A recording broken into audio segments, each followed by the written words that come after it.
بسم الله الرحمن الرحيم، وصلى الله وسلم على سيدنا ونبينا ومولانا محمد وعلى آله وصحبه وسلم تسليما.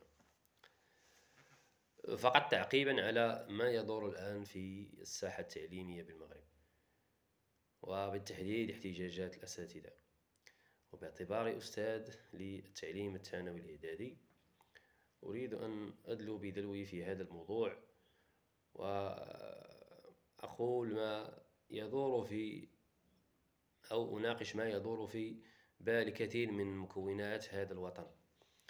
هناك كثير من اللغط والكلام الذي يدور حول إضراب الأساتذة ونضالهم، فنحن كأساتذة مطالبنا متعددة.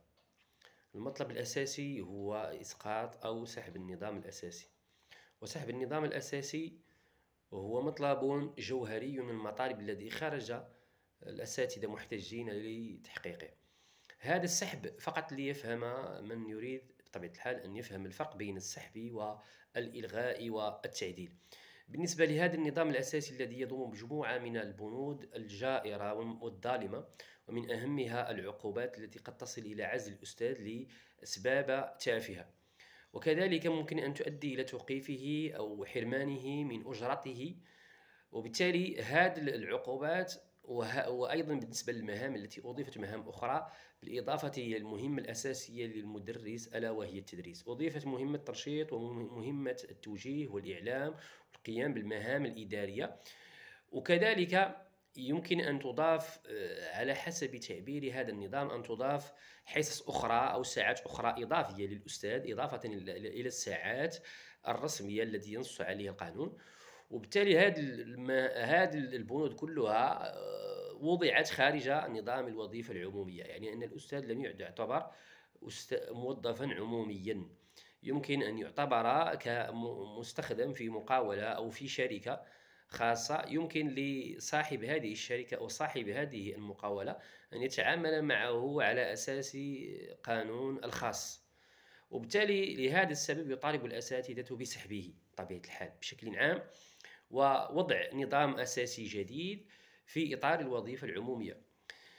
وأيضا يمكن أن نشرح مسألة لماذا السحب وليس الإلغاء، لأن الإلغاء أساسا يتم من طرف القضاء. المحاكم هي التي تصدر حكما بإلغاء قانون ما، والسحب يتم من طرف السلطة التي أصدرته في الأول، يعني أنها تصدر مرسوما آخر على أساس ما يسمى بالتماثل والتطابق القانوني، يعني يصدر مرسوم قانون جديد يلغي المرسوم القديم.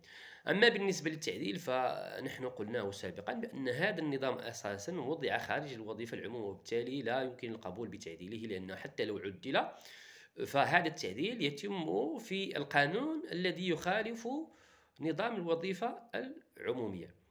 فأيضا نضالنا كأساتذة وأستاذات بطبيعة الحال ليس فقط لأهداف مادية، يعني تحسين الأجور والرفع من تعويضات وغيرها، لكن أيضا نحن ندافع نسعى للحفاظ على مكتسب المدرسة العمومية المجانية، لأن أطراف كثيرة من بينها أطراف سياسية وأحزاب وأطراف ومقاولات خاصة تسعى إلى خوصة المدرسة العمومية، وبالتالي يصبح المواطن إذا أراد أن يدرس ابنه في مؤسسة تعليمية عليه أن يدفع الرسوم والمقابل لتدريس ابنه، وبالتالي هنا تتحول المدرسة العمومية إلى مدرسة خاصة أو مقاولة أو شركة، لمن يريد الخدمة يدفع الثمن بالمقابل.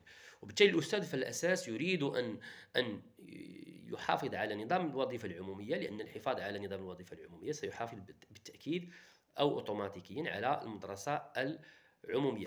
كذلك الأستاذ والأستاذات الأستاذ والأستاذة يسعيان لتحسين ظروف العمل، لتقديم الخدمة التعليمية والتربوية في أحسن الظروف وبأفضل الأساليب للتلاميذ. إذن الهدف ديالنا أيضا خدمة المتعلم، لأن خدمة المتعلم تستوجب أولا أن يعمل المدرس في ظروف مادية وظروف مهنية، توفر الوسائل، أقسام، فصول، لا يكون هناك اكتظاظ، لأن في الفترة الحالية فالأعداد في المؤسسات أو الأقسام أو الفصول كثيرة، قد تتجاوز في بعض المدن وبعض المراكز 50 تلميذ في القسم، وهو شرط يخالف أدنى أو أقل الشروط الأساسية لإتمام العملية التربوية.